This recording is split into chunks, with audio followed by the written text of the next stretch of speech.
আমার নামে লিখে রাখেন, বিএনপি এই সনদ বাস্তবায়ন করবে না। কারণ আমি এই পার্টির নেতাদের ডিএনএ, হিস্টোরিক্যাল ডিএনএ আমার কাছে খুব পরিষ্কার। বিএনপি অথবা আওয়ামী লীগ বাই ডিফল্ট এই কাজটা নতুন করে করছে না আমার জাতির সাথে। আমরা বারবার ভুলে যাচ্ছি, মনে হয় এইবারই প্রথমে এই ঘটনাটা ঘটছে না, বারবার ঘটেছে এই জাতির সাথে। এবং এই জাতির তরুণরা বারবার রক্ত দিয়ে দেয়ালে দেয়ালে আখরে আখরে আবার পলিটিশিয়ানদেরকে মনে করিয়ে দিয়েছে যে আমরা রক্ত দিয়ে আপনাদেরকে মনে করিয়ে দিচ্ছি, ইট ওয়াজ ইউর ন্যাশনাল প্লেজ।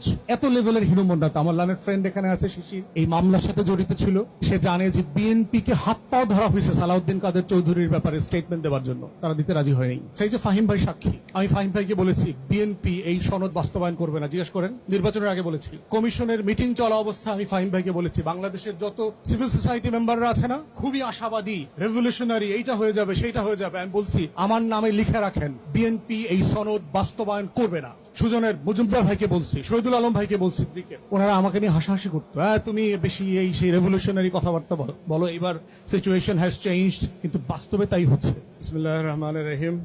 জাতীয় নেতৃবৃন্দ, আমার শ্রদ্ধাভাজন লার্নার ফ্রেন্ডস, প্রিয় সাংবাদিক ভাই বোনেরা, আসসালামু আলাইকুম। প্রথম কথা হচ্ছে যে মানে একটা পলিটিক্যাল কোয়েশ্চেনকে সাংবিধানিক জালিয়াতির মধ্য দিয়ে জাতিকে বিভ্রান্ত করবার ইতিহাস কিন্তু এই প্রথম না। এই কনস্টিটিউশনাল স্ক্যাম আমরা এর আগে বহুবার দেখেছি। আমাদের যেটা বোঝা দরকার সেটা হচ্ছে যে বিএনপির এই জুলাই জাতীয় সনদ নিয়ে হীনমন্যতার জায়গাটা কোথায় এবং বারবার তারা কেন এই হীনমন্যতার মধ্যে পড়ছে। আমরা এর আগে বলেছি যে দেখেন, আমাদের মুক্তির লড়াই যেটা হয়েছে ৭১-এ, সেখানে আমাদের ঘোষণাপত্রে যেই বাংলাদেশের কথা বলা ছিল, সেই বাংলাদেশটাকে নিজ হাতে হত্যা করেছিল যাকে সামনে রেখে সেই যুদ্ধটা হয়েছিল, শেখ মুজিবুর রহমান। তাজউদ্দিন আহমেদের ডায়েরি যদি পড়েন দেখবেন যে সেখানে খেতে খেতে তার বাসায় শেখ মুজিবকে বারবার বলেছে যে মুজিব ভাই, আপনাকে তো ৯ মাসের গল্পটা বলা হলো না, আমরা কি করে ওই পারে এই পারে মিলিয়ে একটা যুদ্ধকে সংগঠিত করেছি। এবং শেখ মুজিব ডাল ভাত চাবাইতে চাবাইতে বলল, ওগুলা শোনা লাগবে না।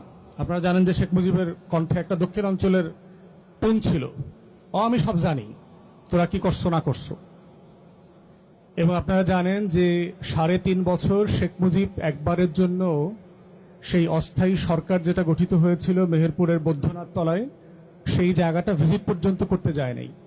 যদিও আপনারা জানেন যে সেই জায়গাটা তার নামে নামকরণ পর্যন্ত করা হয়েছিল, মুজিবনগর। এবং শুধু তাজউদ্দিন আহমেদের লেখা না, তখনকার সমসাময়িক যারা কূটনীতিক ছিলেন, আমলা ছিলেন, অনেকের লেখাতে এই হীনমন্যতার কথা